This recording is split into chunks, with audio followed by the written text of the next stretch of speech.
y hay una gran cantidad de momentos en la vida en donde la salud mental está presente, pero no existe una forma adecuada, por llamarlo de alguna manera, de abordarla. El primer dato que les quiero dar es abrumador. Me parece brutal que la mayoría de las personas no nos damos cuenta, sin embargo es así. Y el 50% de los adultos que llegan a consulta, sea consulta privada, psiquiátrica, psicológica, en hospital o en algún otro espacio donde se trate la salud mental, va a tener su inicio de esas problemáticas relacionadas con sus emociones o con su psique desde la infancia y la adolescencia.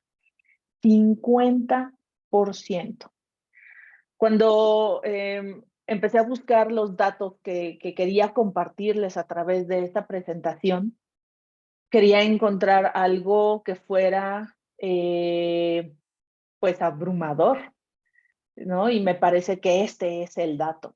Eso significa que todas aquellas personas que de alguna manera u otra están siendo atendidos, todos tienen un inicio de esta problemática mental en su salud emocional desde la infancia y la adolescencia. Por eso, la primera pregunta es, ¿por qué? Justamente por esta razón es que vale la pena entender y atender a nuestras infancias y nuestros adolescentes, porque van a ser adultos que desafortunadamente, si no tienen una atención a tiempo, van a desarrollar trastornos mentales cuando sean personas ya pues en edad adulta, que es la etapa de la vida más larga que vivimos los seres humanos. Entonces, habiendo sentido un poco el golpe de este dato, ¿cuál es la serie de retos que tiene la salud mental en nuestro país? Y en este momento quiero hacer la aclaración que vamos a hablar de México. Sin embargo, estos datos se replican, sobre todo a partir de la pandemia, del inicio de la pandemia y de toda la investigación que se ha hecho durante estos últimos años, 2 años, se replican los daños justamente en otros países del mundo, ricos, pobres, en unos más acuciados que otros, en unos más intensos que otros, pero casi todos son de forma muy similar. ¿Cuáles son los retos de la salud mental?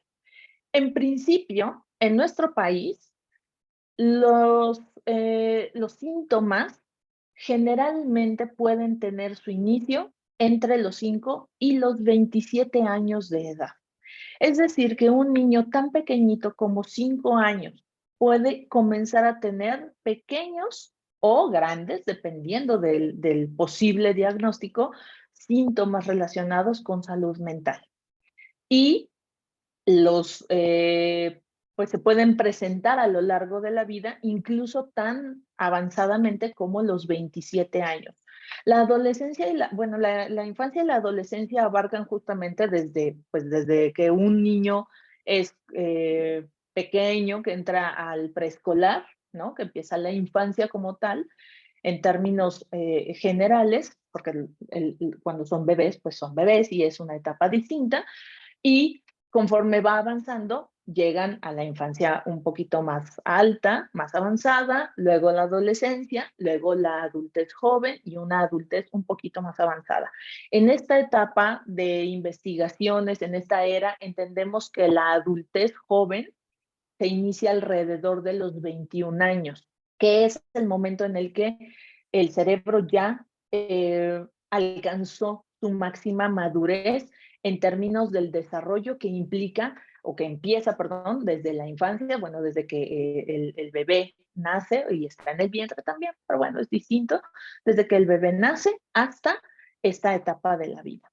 Entonces, de los 5 a los 27 años, es decir, 22 largos años, estamos hablando de un desarrollo de la salud mental de una persona. Y es esta etapa crítica en la que los trastornos mentales pueden tener su inicio.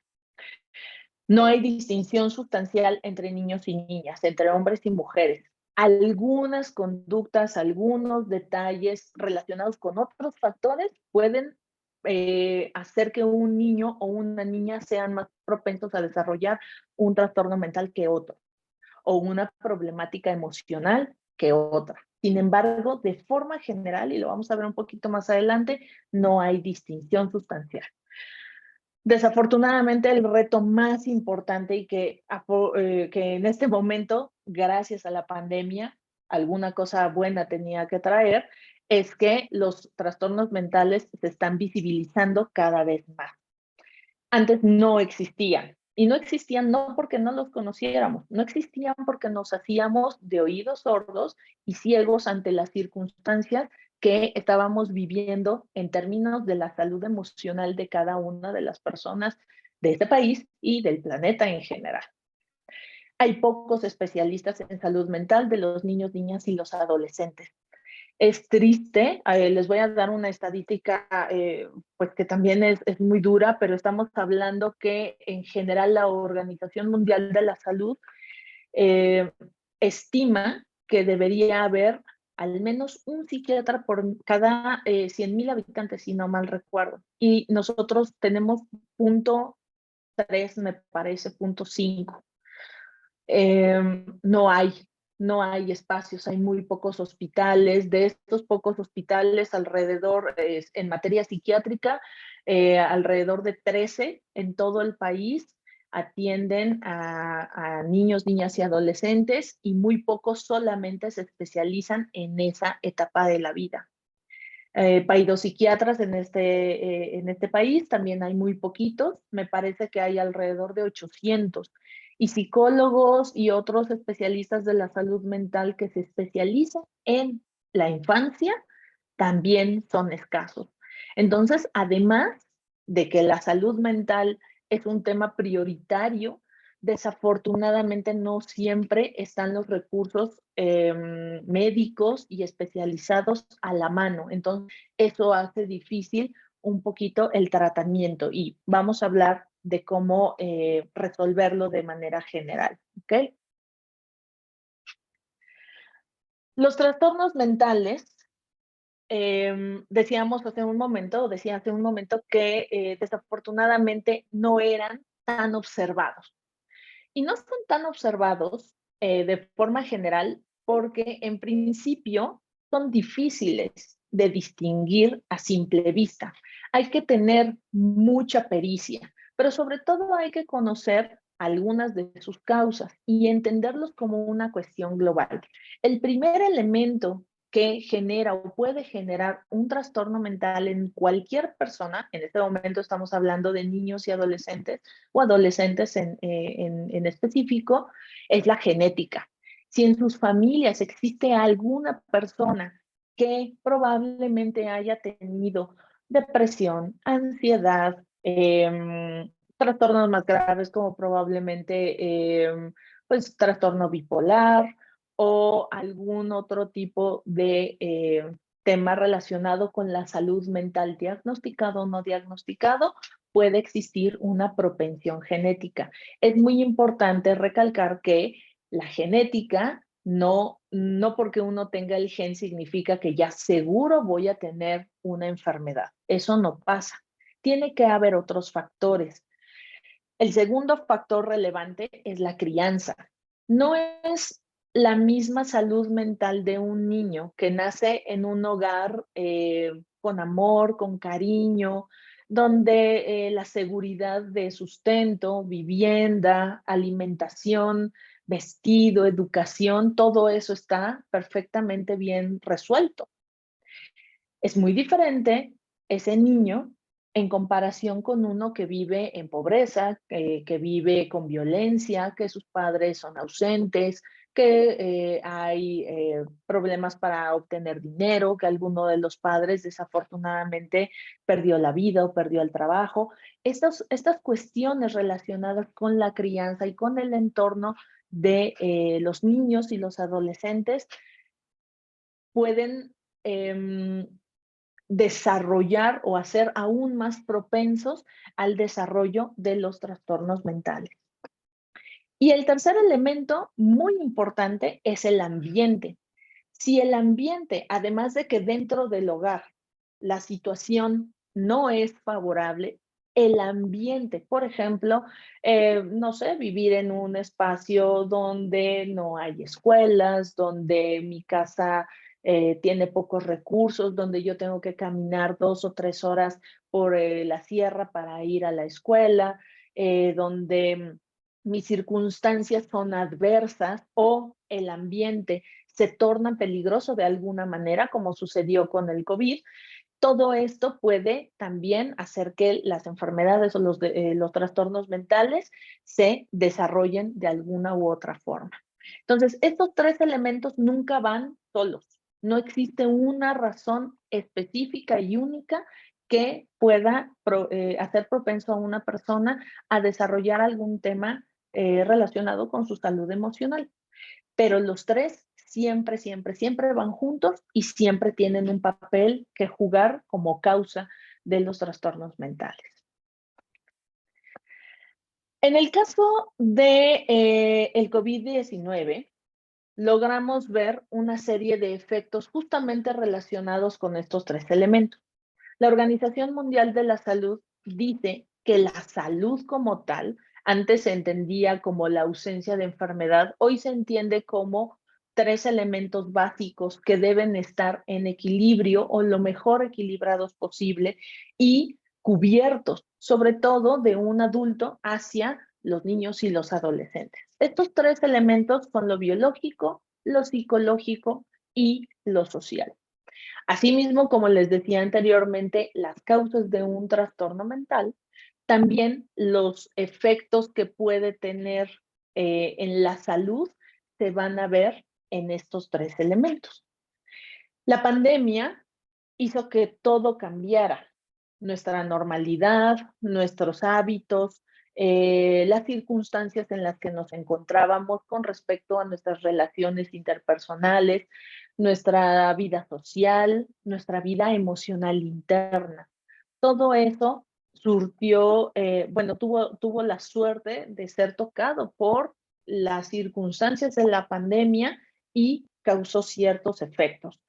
Los primeros que voy a mencionar son los biológicos y que probablemente ustedes pueden identificar en algunos de los muchachos o de sus hijos en general y que han visto y que hay que poner pues mucha atención en ellos. El primero es el estado de salud previo. ¿Por qué esto es relevante? Porque no es la misma fortaleza, por ponerle un adjetivo genérico, no es la misma fortaleza de un chico o una niña o un niño con respecto a una circunstancia adversa cuando mi estado de salud previo está dañado. Es decir, si yo tengo una enfermedad previa que me impide de alguna manera u otra eh, sentirme bien en mi entorno, que me hace más vulnerable a ciertas circunstancias, con la pandemia esto se hizo más grave. Este estado de salud previo hizo que con la pandemia yo me sintiera aún peor, ¿no? Y a lo mejor ustedes lo pueden notar en alguno de los muchachos. Como decíamos anteriormente, los factores genéticos previos, es decir, si hay alguien en mi familia, probablemente yo pueda ser propenso a desarrollar algún tipo de trastorno mental relacionado con la pandemia o posterior a la pandemia. En términos psicológicos, existió porque nos encerraron, nos sacaron de las escuelas, nos pidieron que nos ajustáramos a cierta normalidad diferente y nueva. Hubo falta de certeza y seguridad. ¿Esto qué es lo que causa en el cerebro de un niño y de un adolescente? Lo que causa es angustia. ¿Por qué? Porque no sé qué va a suceder. Antes de la pandemia, yo tenía certeza de que iba a ir a la escuela, iba a ver a mis amigos, iba a regresar a casa, iban a estar mis papás, mi mamá y mi papá, tal vez ambos tenían trabajo o uno se quedaba en casa y el otro se iba a trabajar, nos veíamos juntos, yo podía salir.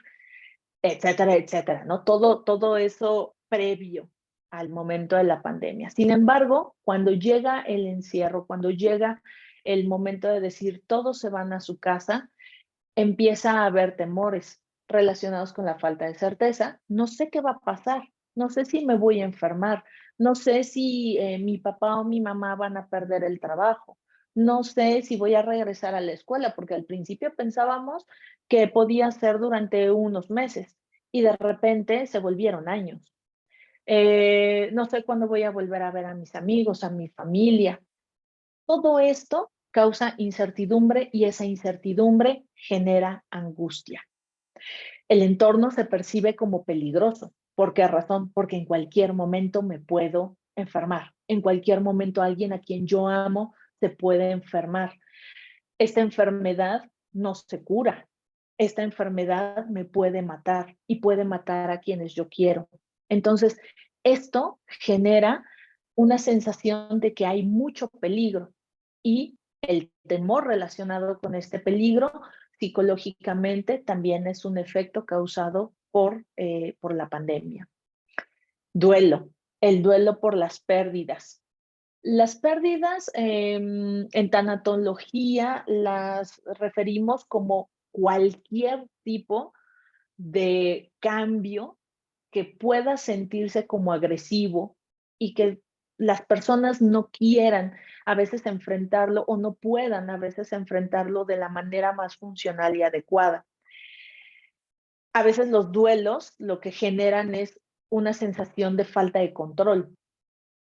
Y para muchos de nosotros, incluso adultos, tuvimos muchos duelos que procesar durante estos 2 años. El hecho de que, bueno, de dejar mi espacio de diversión, de trabajo, con mis amigos, con mis compañeros, todo eso se dejó de lado y me tuve que ir a encerrar en mi casa para seguir trabajando y perdí este otro espacio que para mí era bueno, que me hacía pues despejarme, tener otro ambiente, ampliar mi círculo social. Perdimos nuestros espacios de convivencia en otros que no fueran la familia. Hubo también duelo por pérdidas en el sentido de la muerte.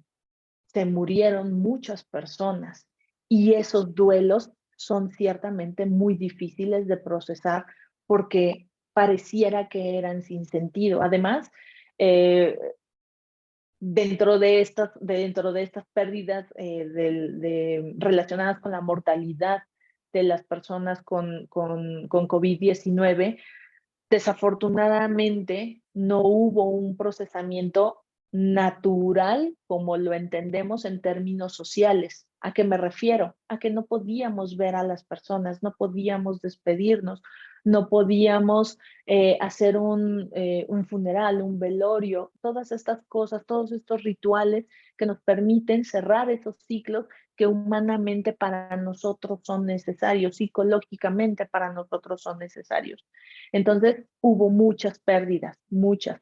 Todas estas son igualmente válidas para todos. Y en lo social, desafortunadamente, em, surgieron muchas otras que hicieron más difícil la convivencia social dentro y fuera de los hogares. Lo social se redujo justamente al ámbito de la casa, al ámbito de papá, mamá, hermanos, sin amigos cercanos, todo a través de la vida digital.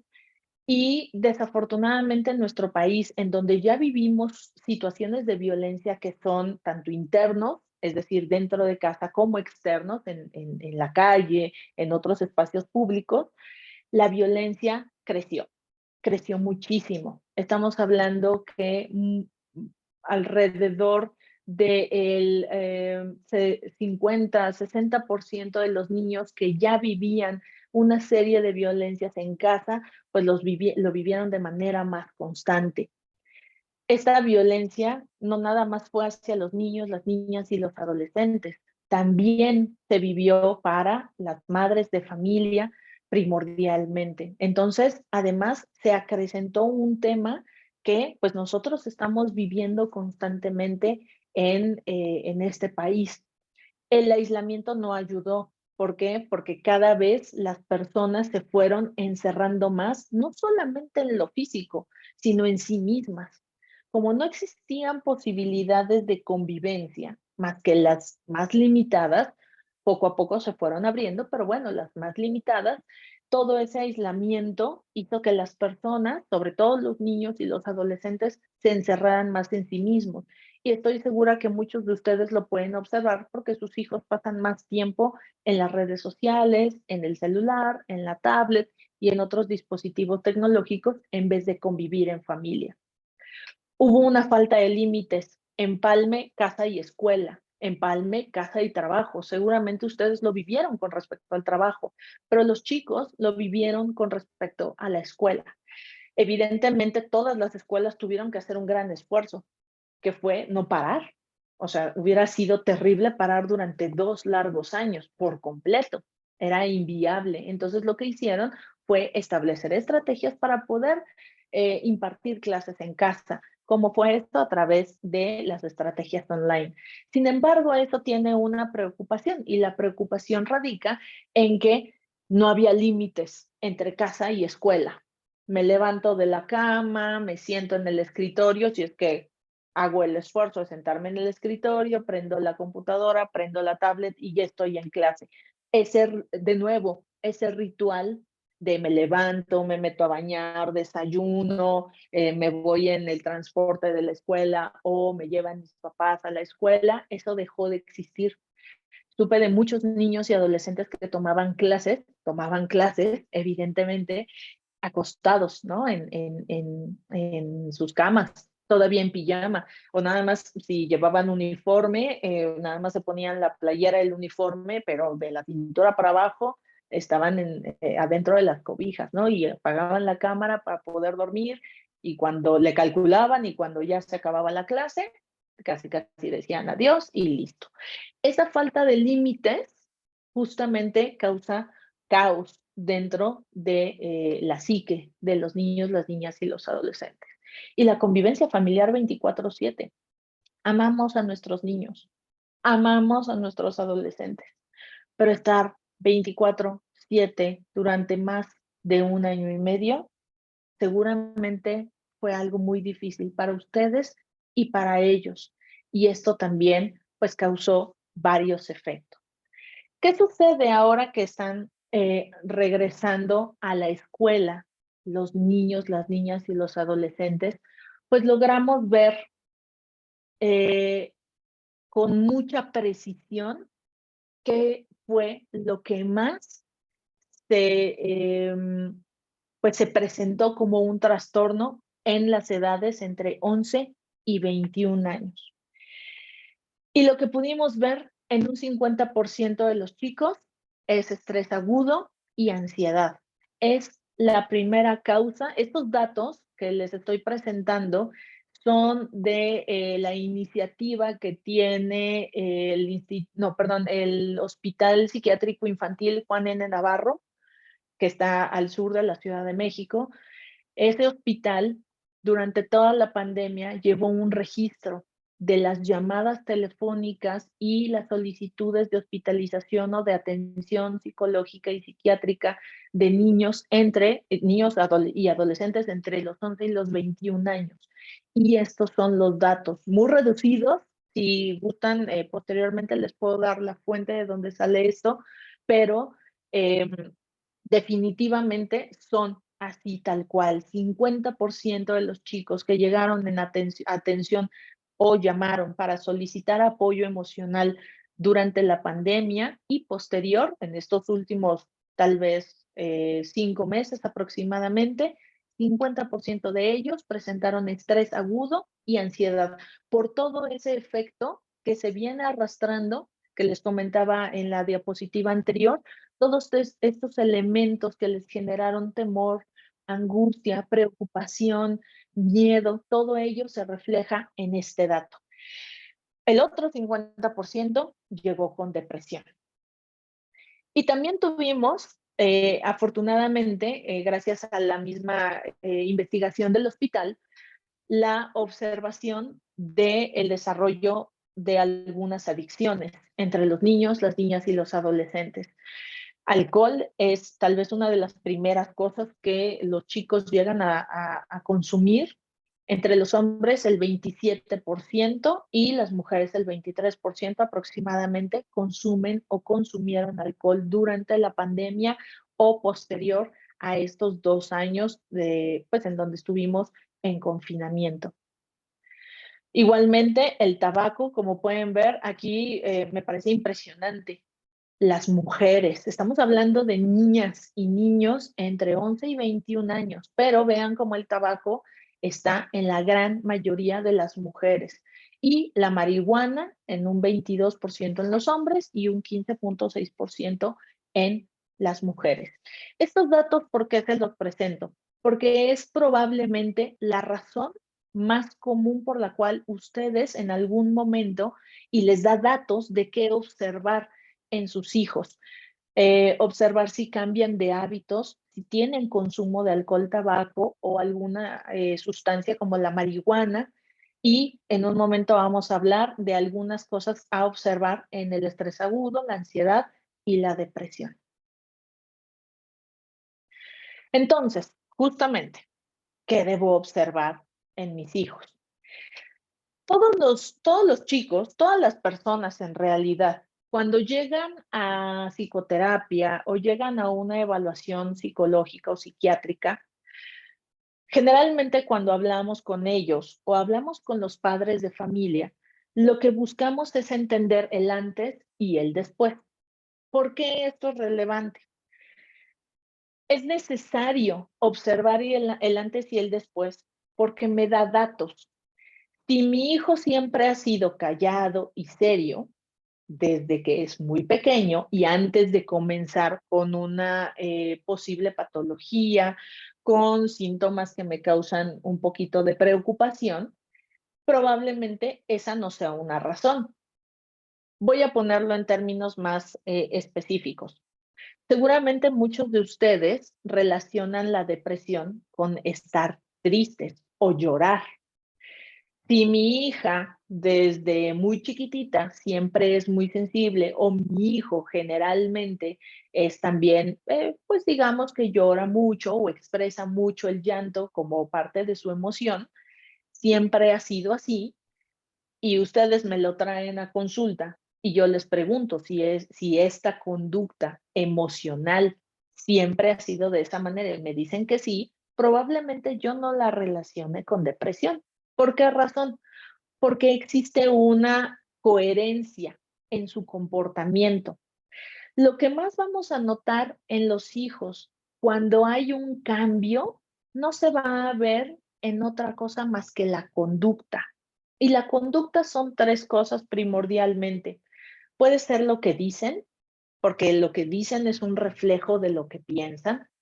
Puede ser en cómo se comportan en los ambientes que ustedes conocen, sobre todo en casa, pero ahora, bueno, ya que regresaron a la escuela, también es un buen indicador.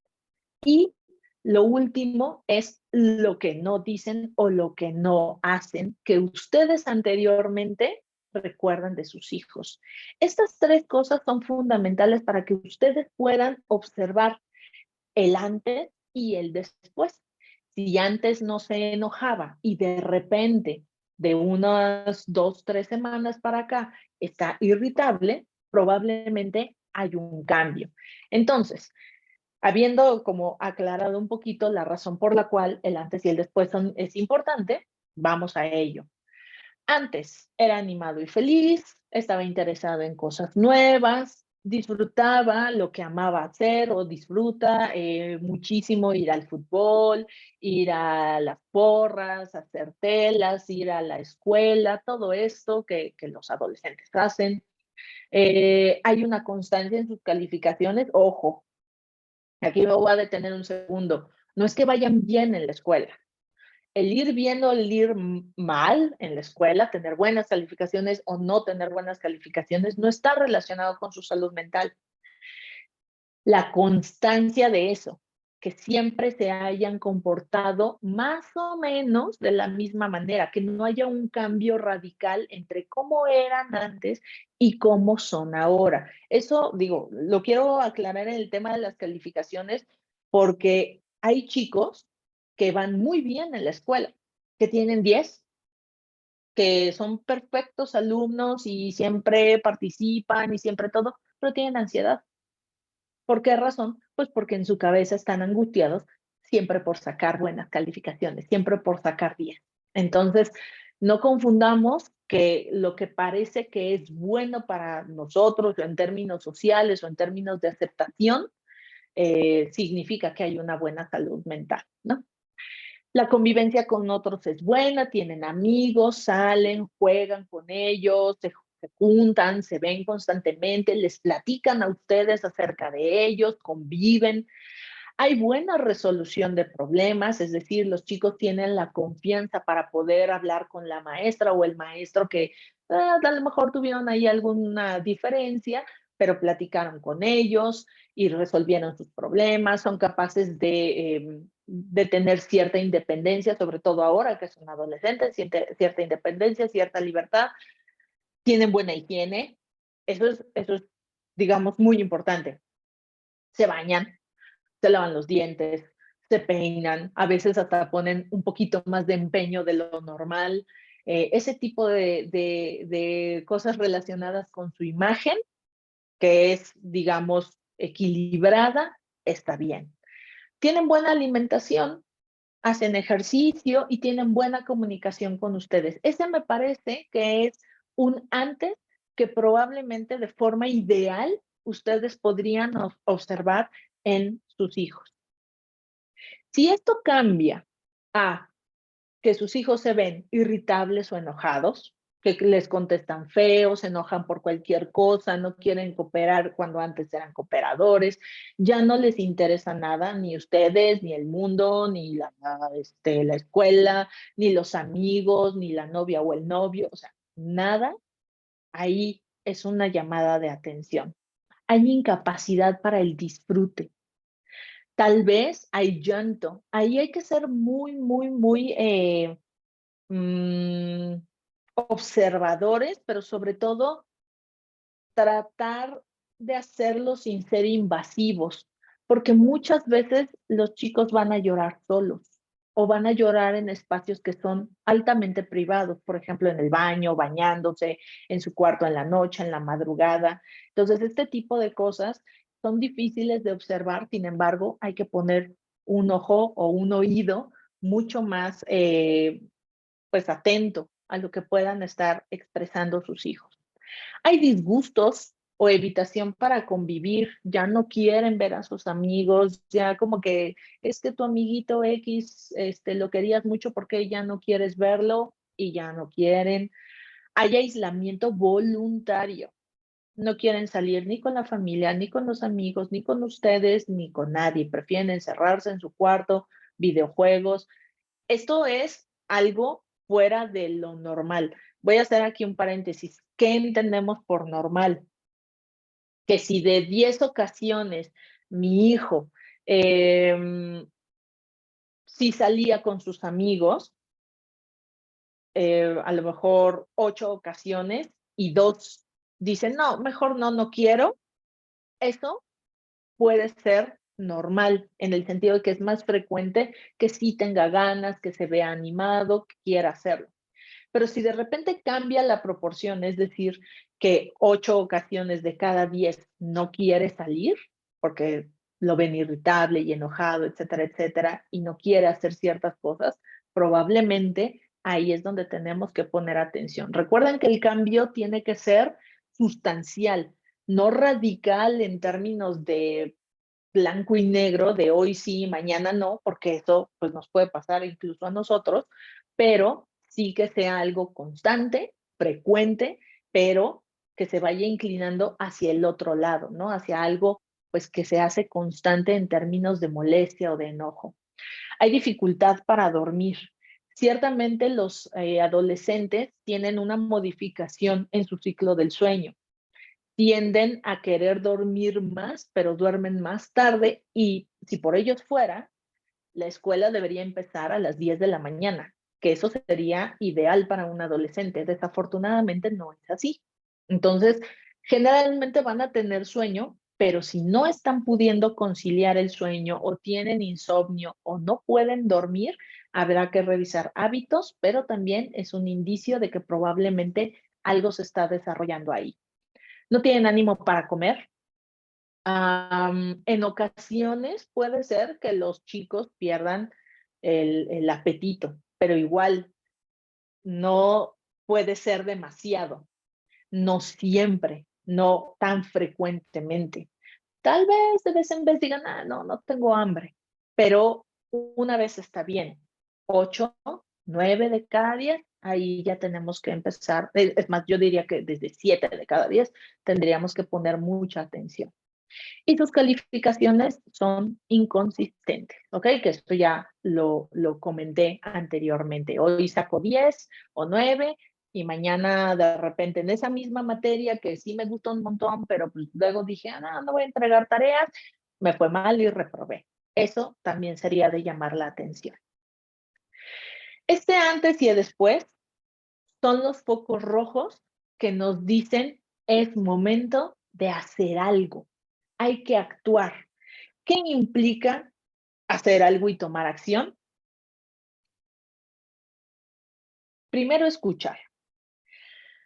Desafortunadamente, una de las cosas de las cuales más se quejan los niños y los adolescentes con respecto a su salud mental y que generalmente es lo que los lleva a un proceso psicológico y psiquiátrico, es que nadie los escucha. Me parece verdaderamente triste, porque justo el lugar más seguro que debería existir para ellos es el hogar. Desafortunadamente, pues no es así para todos, ¿no? Y escuchar es algo que nadie nos enseña a hacer. Digo, nosotros como profesionales de la salud mental nos entrenamos en ello. Sin embargo, en casa, a veces la prisa, a veces el día a día, el tengo que correr, me están llamando del trabajo, tengo que salir rápido, hay tráfico, vengo de malas, yo tampoco tengo ganas de oírte, ya estoy harto. Todas estas cosas que nosotros como adultos vamos cargando del día a día nos impide darnos el tiempo para escuchar a nuestros hijos. Y ese es el primer paso fundamental. No va a haber manera de que alguno de sus chicos que pueden necesitar ayuda les vaya a querer contar simple y sencillamente porque ellos piensan que ustedes no los van a escuchar. Entonces, hay que tomar conciencia de esto. ¿Cómo se escucha de forma más adecuada o más pertinente, y no nada más para los adolescentes o los niños, también para otras personas, para cualquier otro adulto?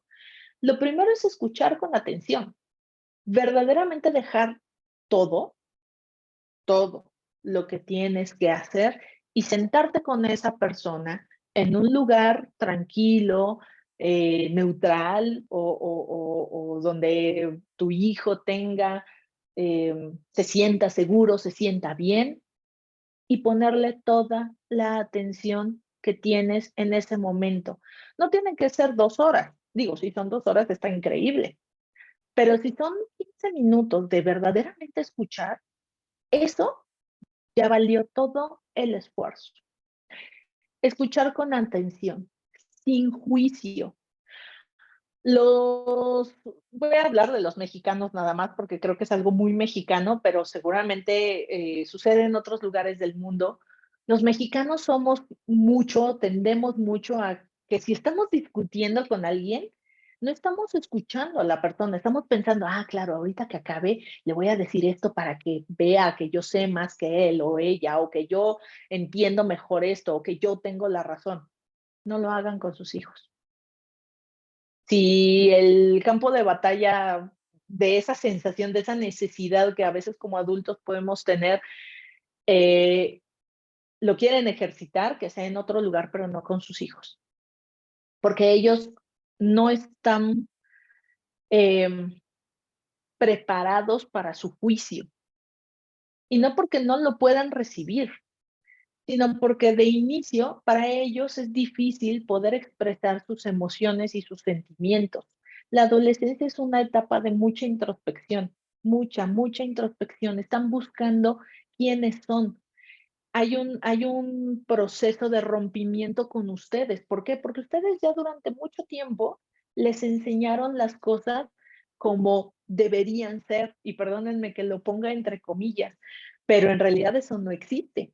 Para ustedes pudo haber funcionado, tal vez desde su perspectiva, su contexto, su historia de vida, eso es lo mejor, pero eso no significa que sea lo mejor siempre para ellos o para todos, o así deberían ser las cosas. Este es un momento de ruptura para sus hijos con ustedes, en donde ellos van a tomar la decisión de qué sí adoptan de todo lo que ustedes les han enseñado a lo largo de la vida y que no, en donde se van a arriesgar ellos a vivirlo con sus consecuencias. Entonces, el juicio no es una opción, porque eso no implica escucha. Eso implica, ahorita voy a esperar a que tú termines para decirte cómo deben ser las cosas y cómo tú lo haces mal, pero yo tengo la razón. No lo hagan porque eso no es escucha. Tampoco los corrijan. En salud mental, en estos procesos emocionales no hay bien y mal. Eso no existe. No está mal llorar por algo y tampoco está bien reírse de todo el tiempo, ¿no? O sea, hay una moderación dentro de los estados del ánimo y esa moderación es algo que sus hijos también necesitan explorar por sí mismos. No les digan qué hacer, no minimicen lo que les están diciendo por medio de, no te preocupes. O sea, yo te digo cómo resolverlo, ¿qué tal que A, B, C, D, I, E? Y entonces ustedes ya, se cortó la conversación porque ustedes ya empezaron con su discurso. No les den la solución. No hay cosa más fundamental para el crecimiento de un adolescente que permitirle cometer sus propios errores y tomar sus propias decisiones. No mencionen sus propias experiencias o percepciones. Yo cuando tenía tu edad, yo ya, sobre todo si tienen adolescentes casi ya en edad universitaria o en edad universitaria, yo cuando tenía tu edad, a los 21, ya me había casado, ya tenía 2 hijos, ya tenía una casa, y tú apenas estás estudiando. No, bueno, pues por favor no lo hagan, eso no es escucha. Les están diciendo que ellos son incapaces, que ellos son menos. Entonces, eso lo hace más difícil y van a perder la confianza en ustedes. No interrumpan la conversación, no agarren su celular, de repente contesten una llamada del trabajo. De verdad, ese momento tiene que ser solamente entre ustedes y sus hijos. Guarden sus opiniones para los siguientes pasos. Después de la escucha viene la siguiente parte, que es validar. Mm, si ustedes son padres que fueron criados por aquellos abuelos y aquellos papás, como tal vez los míos, que pues son ya de cierta edad y que vienen de la época de la guerra y la posguerra, generalmente te decían cosas que cuando eras niño o adolescente no caías en cuenta, pero que repetimos con nuestros hijos o que repetimos con otras personas. Validar implica hacerle entender a sus hijos que ellos cuentan con ustedes, que los comprenden, que aceptan sus emociones, que no se incomodan, aunque sí se incomoden, porque sí, a veces es difícil lidiar con alguien que llora, a veces es difícil lidiar con alguien que está enojado. ¿Es complicado? Sí, desde que son bebés. Acuérdense de sus hijos, desde que eran bebecitos, los querían agarrar y lanzar por allá porque no paraban de llorar. Bueno, es difícil, ciertamente, pero juzgar esas emociones no trae nada, realmente no deja ningún tipo de crecimiento ni para ustedes ni para ellos. No les digan cosas como no te enojes, te ves bien fea. El mensaje subyacente a eso es, si tú te enojas, como te ves fea, nadie te va a querer. yo no te quiero porque te ves fea. Y cuando tú te ves fea, según yo, según mi percepción, según lo que yo te estoy diciendo, entonces lo que quiero es tenerte lejos. No necesito que me traigas tu fealdad a mi persona. Y eso es terrible, porque hay un rechazo. Abrácenlos. Si ustedes son naturalmente cariñosos, tienen una ventaja en esta parte. Pregúntenles a sus hijos si quieren ser abrazados, si necesitan un abrazo y no lo suelten hasta que ellos se quieran soltar. Pero si ustedes no son naturalmente expresivos, físicamente hablando, les cuesta trabajo, traten de hacer pequeños esfuerzos, tal vez dar la mano o expresar físicamente la validación, como ponerles una mano en el hombro, tal vez agarrarlos de la cabeza, algo que verdadera y genuinamente se sienta como una expresión física de que ustedes están ahí con ellos, acompañando.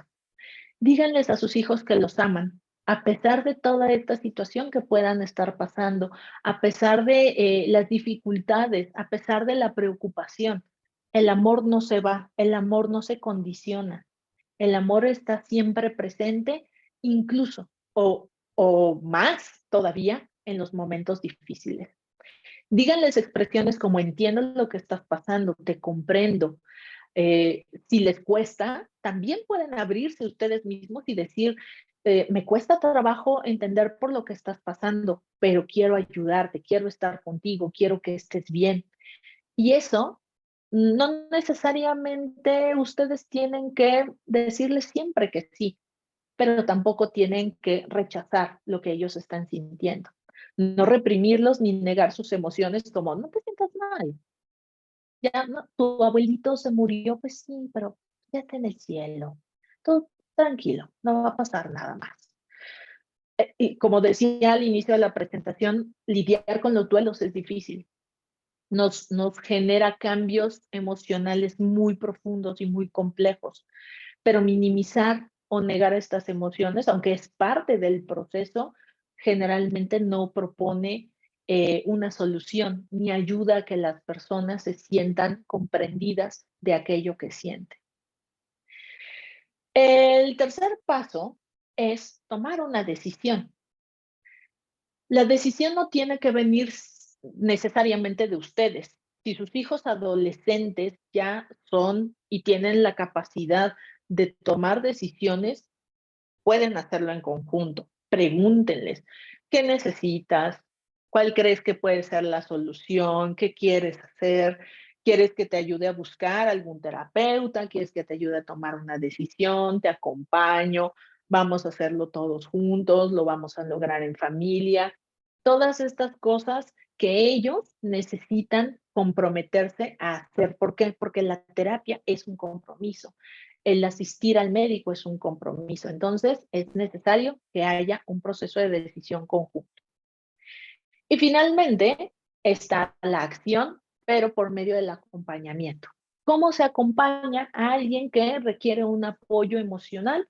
Pues conocer al psicólogo o al psiquiatra, no nada más por un tema de saber quién es y conocer sus credenciales, que eso es muy importante porque recuerden que vemos muy poquitos, pero bueno, conocer las credenciales, también hablar con él o ella de forma previa, antes de llevar a los chicos a la sesión, acompañarla a sus hijos al menos a la primera cita, respetar los límites y las reglas del proceso, porque eso es relevante, porque los chicos, aunque sean menores de edad, hay un tema de confidencialidad.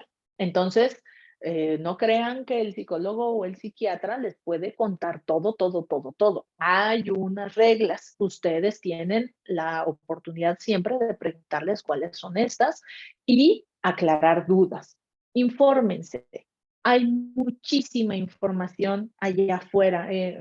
Si el tiempo nos alcanza, les voy a proveer de algunos elementos, si no lo haré llegar a través de la escuela, pero es necesario informarse en lugares válidos científicamente y apegados a pues, la medicina moderna. Y ustedes mismos también asistir a terapia. ¿Por qué razón? Porque ustedes también vivieron la pandemia, ustedes también están viviendo probablemente estos efectos que les está causando algún daño a sus hijos. ¿Cuándo buscar ayuda? Lo más importante de buscar ayuda es que existen varios momentos dependiendo de la gravedad. Si la cuestión es comenzar por algún lado, porque apenas tienen la sospecha, probablemente puedan tener asesoría telefónica. Hay varios espacios, porque la salud mental es un tema de preocupación nacional, desafortunadamente, pero hay muchas iniciativas relacionadas con asesoría telefónica.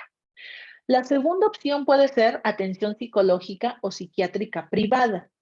Pueden buscar a través de internet, pueden asesorarse con la universidad, con la Salle, pueden preguntar a orientación o pueden tener algún otro momento o una recomendación de amigos y familiares.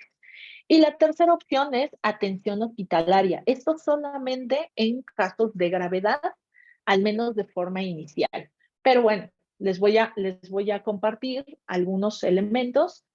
A través de la escuela prometo hacerles llegar los teléfonos y más información acerca de esto, pero existen los servicios de atención psiquiátrica, que es un teléfono en donde ustedes pueden buscar información, donde también está la página de internet, donde pueden ustedes llevar a sus hijos. El Instituto Nacional de Psiquiatría Ramón de la Fuente Muñiz es un espacio en donde existe la clínica de los adolescentes. Está también la iniciativa de Red Juvenil Contacto Joven, el Hospital Psiquiátrico Infantil Juan N. Navarro, único en Latinoamérica, me parece, importantísimo hospital en el tratamiento de niños, niñas y adolescentes, la Facultad de Psicología de la Universidad Nacional y Locatel. Estos son algunos espacios en donde ustedes pueden tener algún acercamiento. Y bueno, pues espero que la información sea útil para ustedes. Por supuesto que esto es un tema amplísimo, hay mucha información por descubrir, pero espero que con estas pequeñas recomendaciones ustedes puedan dar el primer paso en cuidar su propia salud mental y también la de sus hijos. Muchísimas gracias. Por el contrario, muchísimas gracias a la maestra Melissa Domínguez Collier por estos puntos tan específicos, que eso es un poco lo que buscábamos, cómo identificar y también el estar enterados que en la universidad, específicamente la Coordinación de Impulsividad Estudiantil, tiene una serie de orientadores que están asignados a los salones, a las secciones y a las licenciaturas de orientadores que dan contención. Cuando hay una situación de riesgo, se canaliza, se dan opciones también, porque a veces sabemos que como papás, a veces pues no conocemos, ¿no? Y tenemos muy buenas intenciones, nos dejamos llevar por la recomendación de la vecina, de la prima, etc., pero a veces no es lo mejor para la atención. Entonces, pues también que ustedes estén en el entendido de que si yo tengo alguna inquietud, alguna situación que está pasando en casa, también me puedo acercar al área de orientación, preguntar, porque la información, así como nos dijo la maestra Melissa, es importante. Muchísimas gracias. No sé, maestra Melissa, si usted nos pudiera compartir en el chat sus datos. Usted me parece que da consulta, entonces también me parece que para aquellos papás que estén interesados en consultarlos un poquito más o en establecer una cita, pues también valdría la pena el que usted nos pueda compartir su información. Y les recuerdo a nuestros papás y mamás que andan por acá, que esta grabación vamos a ver todavía, lo más seguro es que quede en el micrositio de ambas escuelas preparatorias, estamos gestionando esta parte, o en las redes sociales, tanto de Pastoral, del CIBE y de las escuelas preparatorias, vamos a publicarla para que si quieren regresar de, no me acordaba este punto, ¿dónde puedo retomarlo? Y también recordarles e invitarlos a nuestra sesión de octubre, que es sobre necesidad de orden y límites en la casa, que también va muy de la mano con esta cuestión del respeto y la atención. Entonces, muchísimas gracias por su presencia. Nos vemos dentro de un mes y cualquier situación, acérquense con sus orientadores al área o si no saben quién es el orientador, con su coordinador y ellos les darán la información sobre el CIB. Y aquellas personas que también quieran tener la información de la maestra Melissa, con gusto se pueden comunicar y nosotros se las compartimos. Muchísimas gracias, que pasen bonita noche. Linda noche a todos. Buenas noches a todos, gracias. Un gusto.